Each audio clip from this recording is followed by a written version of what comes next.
Uh-oh. Oh, no. Oh my God. Okay.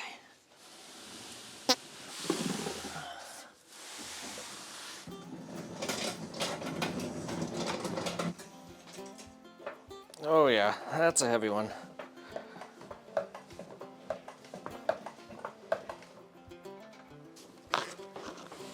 Oh, yep, it's consistent.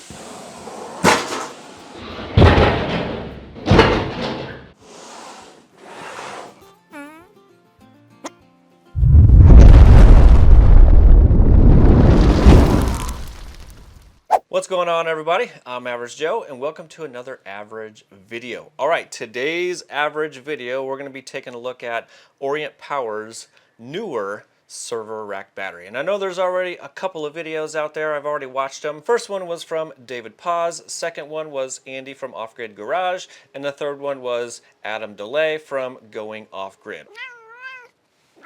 Yeah, he knows. He watched the videos with me. I have a cat right here. All three of those videos were fan-freaking-tastic. I'm going to try to do a fantastic job as well. All right, we're going to be doing something just a little bit different in this video. Although we are going to be doing all the tests, we're going to be going for consistency. We're going to see how consistent mine is compared to theirs. And if you haven't seen their videos, I'll link them all down below. Alrighty? There's actually one thing I gotta mention real quick, is I've actually had this for quite a while and I wasn't able to get to the video. I've actually had it hooked up to my system over there for at least a month. I was basically just using it as a expandable battery. I just left it how it is and I just hooked it up and used it. Okay. Let's get to it. All right, so what we have here is the Orient Power server rack battery. Batteries inside are lithium iron phosphate. Model number is OP48V230. Basically, that means 48 volts, 230 amp hours. Rated voltage, 51.2 volts. That's our nominal volts. The energy is 11,776 watt hours. Nice. All right, everything else on here is pretty much the same. You got your two positives and two negatives. You have your little tiny screen right here, which we could rip off this cover. We don't need that. We've got your menu button, enter, down, and escape. We got your power on and off button. This basically turns your BMS on and off. We got all of your communication ports right down here. So we have RS485B and C. This is for communicating to other batteries or daisy chaining to other batteries. Right in the center is an RS232 port. This is for connecting to a computer so you can monitor stuff or you can change parameters, etc. And then finally we have an RS45A and a CAN port. This is for your inverter communications. We have some dry contacts right here. We have your state of charge LED indicator. We have a run and an alarm on and off LED indicator, an RST button or reset button, and then our little dip switches here just in case you have a bunch of batteries that you're going to daisy chain together. This is where you're going to set the addresses on there. The biggest change is going to be this big ass 250 amp circuit breaker right here, and it also has a little test function right there. And I'm pretty sure David Paz said it correctly. It is a nice ka-chunk. That is such a satisfying ka-chunk there. I 100% agree there, David. It is a wonderful ka-chunk, and it is consistent. I like it. All right, we could actually test this right now. If we could push the test button. Nice. It only goes halfway, just like some of the other big circuit breakers that I've had. So this is an easy indicator to let you know that something has gone wrong. All right, so if you push it up, it's not going to reset. You actually have to go all the way down and then all the way back up to reset it. That is really, really nice. I wonder if they would sell these individually, for like DIY batteries and stuff. That would be really, really cool. I would buy it. I wish all batteries would have such a circuit breaker. All right, here's all the other things that came inside the box. You're going to get two mounting brackets right over here. These are going to mount towards the front side of your battery. You get an Ethernet cord. You get a battery inspection report. You're going to get two more M8 bolts. I've got two sitting on front of the battery right now. These two little covers don't really count because they came on the battery. You're going to get two red and two black battery wire terminal covers. And then it also came with these brackets right here with two more M8 bolts. And then that bracket's either going to go in this orientation or in this orientation. Of course, you're going to use the 2 bolts to mount it to the terminals, and then it comes with that third one that you can either attach right there in the center or right here on the side. So that is a nice addition. Cool. Some of the other specifications for this is the recommended charge current is 50 amps. Maximum charge current is 160 amps. Recommended charge voltage is 56 to 58.4. BMS charge cutoff is 58.4 or 3.7 volts per cell, which might be kind of high. We'll have to take a look at that. And then the cell balancing voltage is 3.4 volts, and the cell difference is 20 millivolts, or at least the delta between the highest and lowest cell. Maximum discharge current is 200 amps. However, it can surge up to 230 amps for 5,000 milliseconds. The BMS discharge cutoff voltage is set for 42 volts or 2.5 volts per cell, which is good. So the size of this, it's going to be roughly 24 inches long, and that's going to go past your terminals right here or the handles right up in front. Going to be about 17.25 inches wide, and that takes account for those screws right over here. And we're sitting about 9.75 inches tall. The weight is a metric ton, and it runs in at 187.39 pounds or 85 kilograms. This is definitely something that you're going to want to lift with 2 or more people or use a hydraulic table. Oh, no. Oh my God. Okay.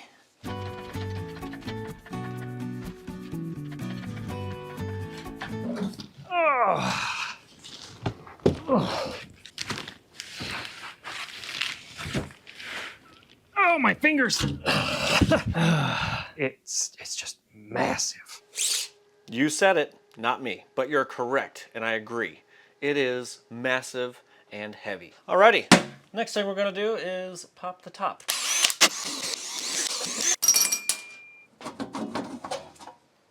Pop that off. Oh, look at that. My little sticker diagram fell off. All right, one thing to include is a little block diagram underneath the lid. Mine fell off, but it is there. Alrighty, here we go. I would say first glance, it looks fan-freaking-tastic. It's beautiful. Beautiful. This is beautiful. I mean, that's the word that comes to mind. Beautiful. It's just amazing. This looks so clean and nice and perfectly built. Anyway, remember I was saying some of the parts that you get is a little bus bar that connects your terminals up here in the front. Just note that they are connected here in the back on both positive and negative. So that's nice. It looks like we have 2 4AWG silicone wires right over here coming off the positive or number 16 cell. They go to the bottom side of the circuit breaker and then exit out through the flexible bus bar right over here. Let's see, negative, which is cell number 1, goes right down to the Pace BMS right down there. I mean, honestly, everything looks really, really good. I know on Andes, these little channel covers or whatever you want to call them, they were swapped because your negative battery is always number 1. They accidentally swapped the 2 lids with a numbering on it. So cell number 1 was at the positive and cell number 16 was at the negative. Mine is correct. I mean, I don't see anything wrong whatsoever. So my temperature sensors are screwed down at least to the metal frame right here. They're not on the cells or anything like that. There's another one right there, one right there, one right there. These temperature sensors here, they've got the same silicon glue attached to it as well, but they are not glued to any of the cells. They are just hovering in the air. And then the other 2 are going to be up here somewhere, probably on the BMS. But you know what? Honestly, everything looks fan-freaking-tastic to me. There is our QR code. Let's see if we can get in here and scan that. Boom, there we go. EVE power cells, lithium iron phosphate, of course. Model number or code is LF230, 230 amp hours, 736 watt hours. Production date is July 30th of 2023, and the production city is Jingmen. There you go. They are good quality cells. Okay, we have the EVE Power 04Q, whatever that means. It's an LF230, 1st of November 22. As usually, I have got this battery here for a couple of months now sitting in the garage, so it's not like the cells are already a year old or so. Jingmen factory. The 04Q on the barcode represents EVE cells. which are great quality cells. All right, well, I'm not really seeing anything wrong or bad in here, so I was just going to point out some of the positives is every single nut and bolt in here has the little paint mark, so after it's been torqued, it's been marked. Everything is nice and neat. Everything is zip tied. All the little BMS wires starting from 0 all the way to 16 are clearly and properly marked. I mean, they even have the wire wrap on all these wires up here. There's nothing loose. There's no spare screws hanging out at the bottom or anything like that. Flexible bus bars, everything is checked. They have the spiral cable organizers around the cables. Nothing is hanging around. Everything is fixed cable ties there. Everything is in wire loom, flexible bus bars, quality control marks on all the connections. Now we're going to connect to the battery via the RS-232 port. So we're going to plug that right up here in the front in the RS-232 port. Then I'm going through the adapter to USB. And there is one thing I want to make a note of is if you go to their website and download the software that it comes with, all that software does is allow you to view everything. It doesn't allow you to change any of the parameters. So what you need to do is go over to the support center and then go down to the download center. And then from here, you're gonna download down here towards the bottom. It says Orient Power New BMS tools. You're going to download that so you can change your inverter protocol, you know, if you're trying to do inverter communications. All right, anyway, once you have the tools installed, you connect your cable, you're going to open it up, and let me find my mouse, and then you're going to hit the open button, and then it'll start communicating. Boom! All right, I'm just going to run through this real quick, and then we're going to start the capacity test. Starting up here on the top left, that's going to be our pack voltage. We're sitting at 55.11 volts. Pack current is 0 because we're not doing anything. The state of charge and state of health are both sitting at 100%. The remaining capacity is 234.9 and the full capacity is 234.96. So we're just barely under that. Right below that we have the battery cycle, and like I said before, I have been using this and I've done 42 of those 43 cycles. The first one is whenever they tested this in their shop or their warehouse. Alrighty, and then right below that's going to be the cell voltage. So it looks like cell number 6 is going to be our highest and cell number 3 is going to be our lowest. And our voltage difference, or our delta, is 209 millivolts. You can see the voltage is still at 55.5 volts. I'm not charging at all at the moment, so it's really saturated at this voltage.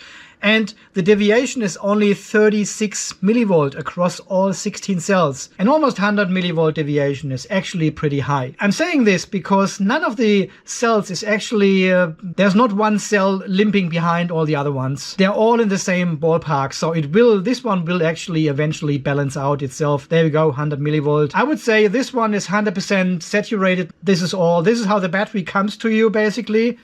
I looked at it when it was charging, and it top balances fine.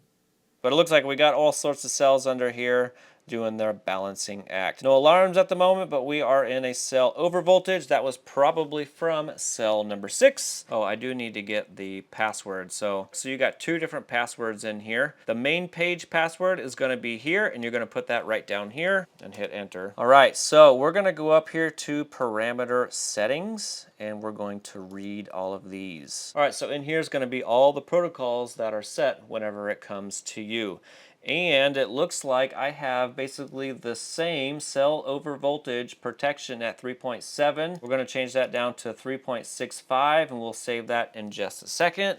You can connect up a computer and change the overcurrent protection settings on this BMS. So what I found here as well is the cell over voltage protection sits on 3.7 volts, which is a tiny bit too high for these cells. They should only be charged to 3.65. I'm not going to go over all of these, but I am going to change the balance threshold the same as Andy's because I also agree with that one. The balance threshold start voltage with 3.3 volts is a bit too low for my taste, so I would set this one to 3.45 volts. And the rest of these I'm not going to worry about, even though I also agree for the temperature range. I'm just not going to worry about that one right now. The environmental temperatures are a bit high for my taste. I don't want to have this case on 75 degrees before I turn off charging or discharging. You basically reach these temperatures if you have a fire inside the case. So we're going to just save those. We're going to hit write all. and boom, we're ready to go. Next thing we're going to do is a capacity test, and I'm going to try to do a 0.2C capacity test just like I do for all the other tests. How we get that 0.2C rate is we take the watt hours of the battery and we times that by 0.2. We get 2,355 watts. That's the kind of load that we need to create on this battery to get a 0.2C rate. Alrighty, so it is the very next day. I didn't have time yesterday to sit around and babysit this because I had to leave the house. So got the BOOM shunt hooked up. You can see we're sitting at 100% state of charge. We're at 55.68 volts. I did go into the history to reset that. Then I have the server rack battery connected to the Orient Power 6500 inverter right over here. And I have some extension cords ran all the way over there to the battery banks over there. And I'm going to use my little power supplies and chargers to recharge that bank. So we'll turn this on. All right, inverter's on. We're drawing 1.24 amps. Let me go turn on the power supplies and we'll get this test started. And here's my hodgepodge of setup. I got a power supply right there going into that buck boost converter, which technically isn't really needed, but it makes it easier for the extra connections.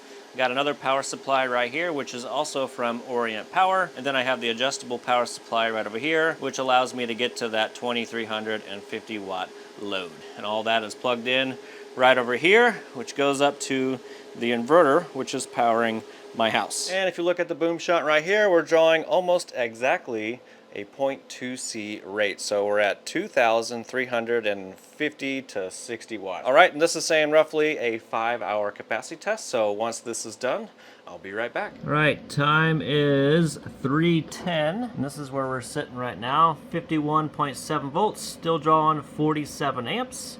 State of charge is 43%, so a little over halfway through. All right up there we're showing basically the same thing. Nice. All right, I just missed it, but the inverter shut off and the battery has not shut off yet. There's still a little tiny left. So right up here, voltage is sitting at 47.57. You want to see the cells right now. So number 7 is our highest at 3.013. And number 6 is the lowest at 2.944, and the delta difference is 70 millivolts. All right, so I went ahead and shut this off and turned this battery on to turn the inverter back on so I could change the low cutoff down to, I think it was 42 volts.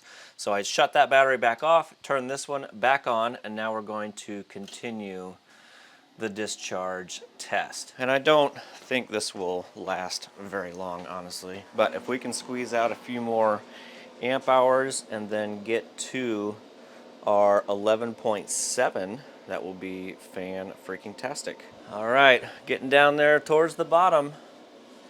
And do a quick little check on here. All right, we did meet the 11.7 kilowatt hour and we're at 228 amp hours right now. Pack under voltage, cell under voltage, state of charge low. All right, which cell is it gonna be? 3 or 14? All right, inverter is shutting off. Okay, so the inverter just shut off, and that was almost like right at 42 volts. So there's a little tiny bit left in here, but not much at all. Alrighty, so the inverter shut off before the battery, which is fine. I mean, we were pretty much right at the very, very bottom end of this battery, okay? So if we look at the BOOM shunt, we consumed 228.8 amp hours, which is a little under than what they advertised. However, if we go over to the history, we did consume 11.8 kilowatt hour, which is what this is designed to do. 230, excellent. This still thinks we have 2% left.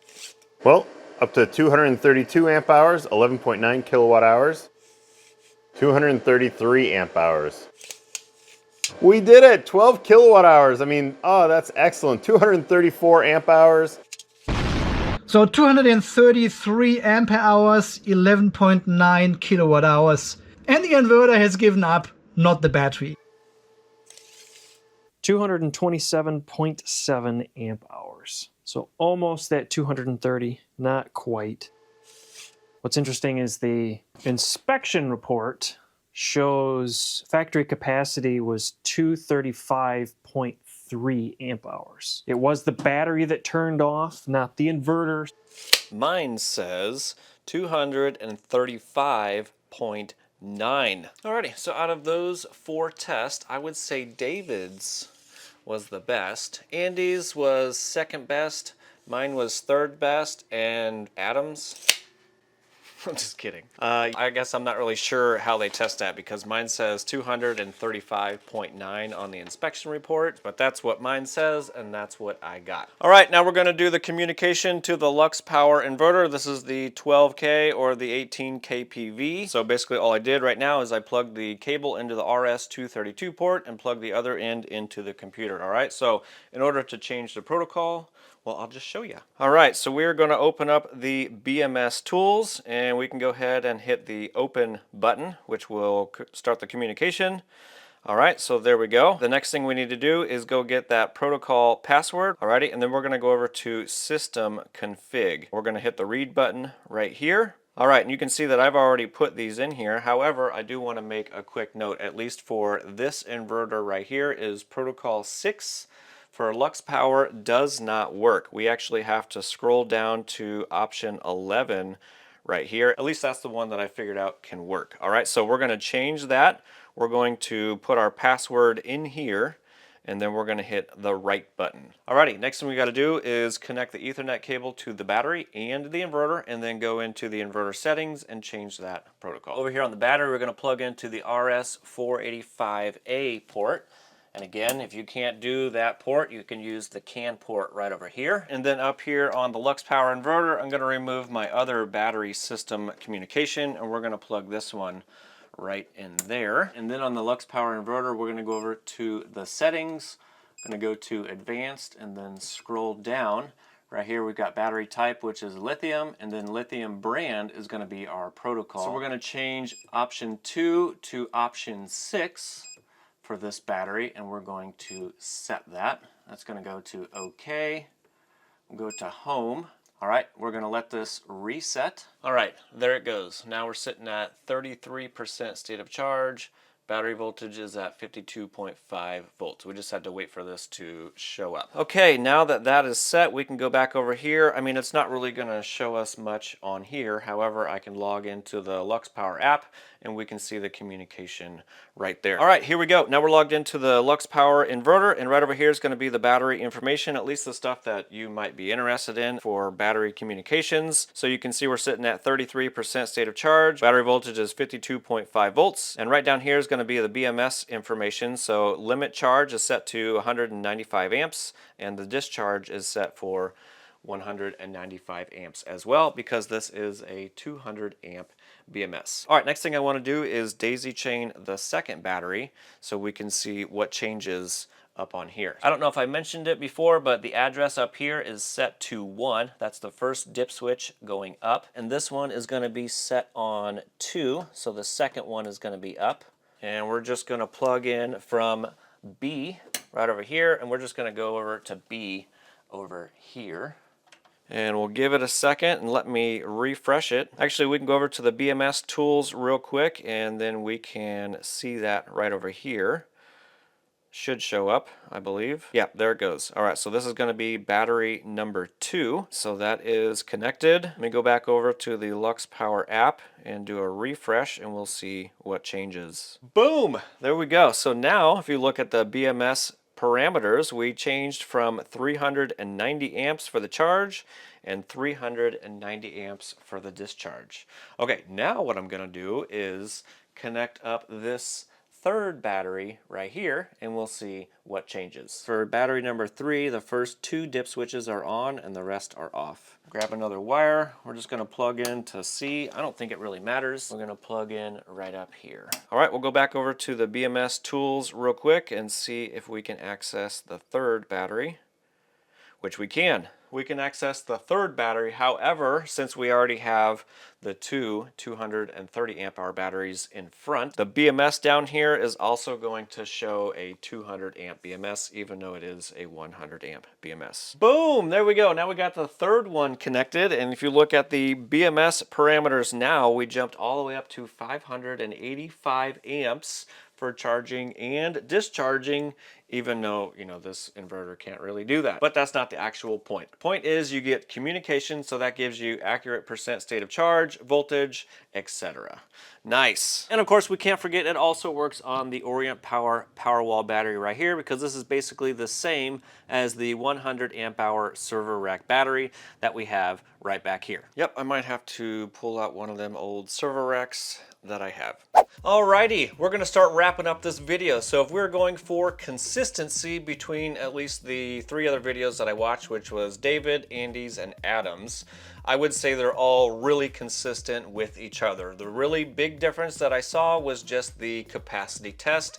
I would say David won on that, Andy got second, I got third, and then Adam got fourth out of all of those tests. There was one additional test that David did where he basically tried to run it at the full 200 amps. He had a couple of issues, and then he was able to build some big ass monstrosity with a bunch of heating elements in it, and like 197 amps for a half hour or something like that. I did not do that. I guess the best thing that I could do is, well, it's already hooked up to the inverter, but I could go upstairs and turn on the stove. I could pull over 12,000 watts. However, the only thing with that is all the heating elements turn on and off and all that kind of stuff, so I might not be able to maintain, you know, the 10,000 watts that I would actually need. And since this is a hybrid inverter and how I have it connected to my house, we might end up pulling from the grid at the start, and then it'll back off a little bit and then just use the battery only. But then again, I have to worry about the heating elements turning on and off. So I did order one of those charge inverters.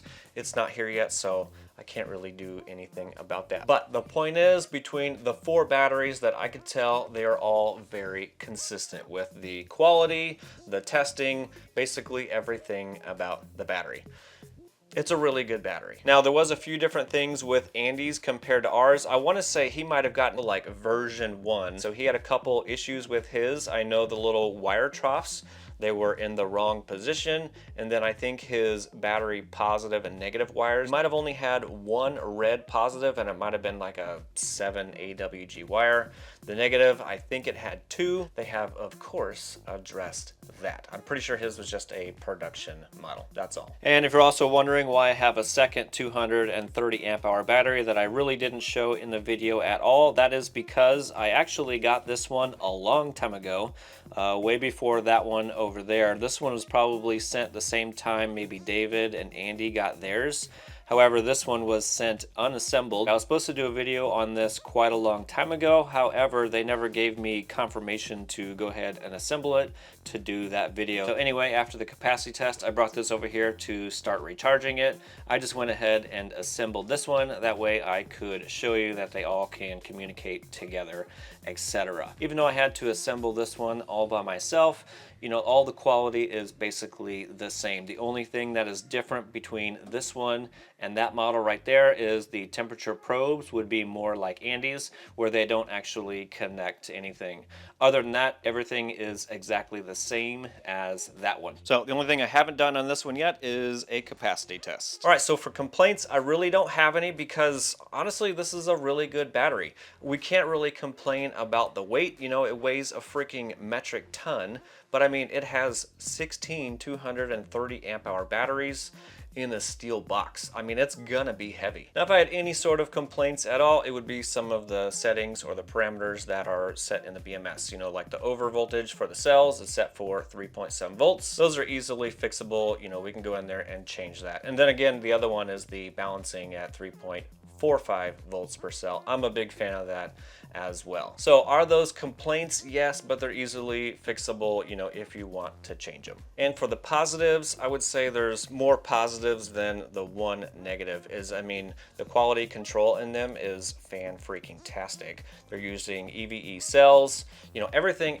is just beautiful inside. You saw basically all the other videos. If you haven't, again, they're linked down below. I agree with everybody. It is put together beautifully. They've got a 10-year warranty, and they've got warehouses in like 4 different countries. countries. They got the United States, Australia, Germany, and Romania. So if you're in any one of those places, you can get these batteries shipped to you pretty quick. For the price of these batteries, if you go on their website, at least at the time of this video, they are $2,850. That is $242 per kilowatt hour. However, of course, there's always a however. If you use my discount code JOE, you can get 8% off, at least for the first 4 people that actually buy something. The rest get 5%. If you're able to get the 8% off, that drops it down to $2,622, which is $222 per kilowatt hour. If you don't get the 8%, you only get $142 off. All right, well, that's pretty much all I got. If anybody is looking for some really good quality server rack batteries that are in 4 different countries, you get a 10-year warranty. You can get either 8% or 5% off. Make sure you use the affiliate links down below and the code. If anybody has any questions, comments, or concerns, definitely put those down in the comment section. If this video was helpful in any way, don't forget to hit that smash button on your way out, and I will see you on. All right, alrighty, and alrighty, and then my bad. Oh, I have one inconsistency right here, and that is you, but he's pretty consistent in my videos, right? Yeah, go ahead and play with those wires over there. Alrighty, dude, you're in my way. You make a better door than a window, don't you? Better door than a window. Okay, well, at least sit like right up here. Okay. All right, so what we have here is the cat back in the way. Yes, I really would like to start this video. I really want to start the capacity test because it's kind of late in the day. And we need the power because it's tornado weather outside.